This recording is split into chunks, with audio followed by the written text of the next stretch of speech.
Hello, welcome to Searching the Scriptures with Coach Violet. At the beginning of the month, I started looking at the prophecies about the coming Messiah, Jesus. I learned that scholars commonly cite over 300 prophecies in the Old Testament concerning him. Estimates range from 200 to more than 400, depending on various interpretations. Think about this. If you took just 8 of those prophecies, things like his birthplace, the virgin birth, the exact amount of money he'd be betrayed for, and the way he would die, the statistical probability of one person fulfilling them all is mind-boggling. Well, in my Facebook group, we have been looking at a different prophecy each day.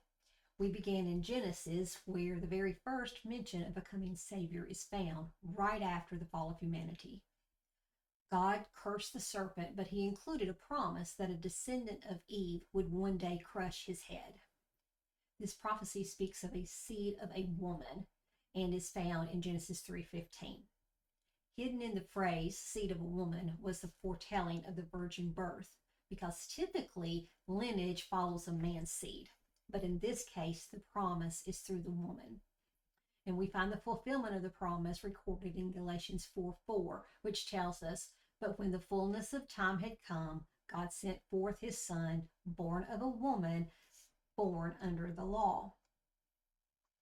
We've looked at the genealogy of Jesus, going back to Abraham, where in Genesis 12:3, God told Abraham, "I will bless those who bless you, and I will curse him who curses you, and in you all the families of the earth shall be blessed." That word kept being confirmed through Isaac, Jacob, Judah, and David. Scriptures like Genesis 21:12, Genesis 24:17, Genesis 49:10, and Jeremiah 23:5. Scriptures written across a span of over 1,000 years by dozens of different authors, yet they all fit together like pieces of a divine puzzle, all pointing to the coming king. His birthplace, the virgin birth, and even his name was all foretold. As I've read and studied, it has just reinforced how meticulous God was and is with his plans. Other prophecies tell that his ministry would begin in Galilee, that he would teach in parables, and he would perform healings and miracles.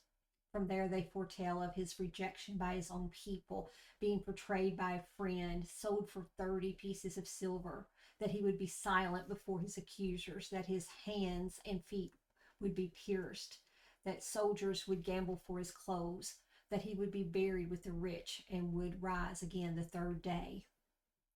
And these are only a few of the hundreds that are recorded. There's many prophecies that's, again, has all been fulfilled. And he has come, that baby that was prophesied, that Messiah that was prophesied to be born of a virgin, those prophecies has been fulfilled. And there are still others yet to be fulfilled as we are waiting on his coming again.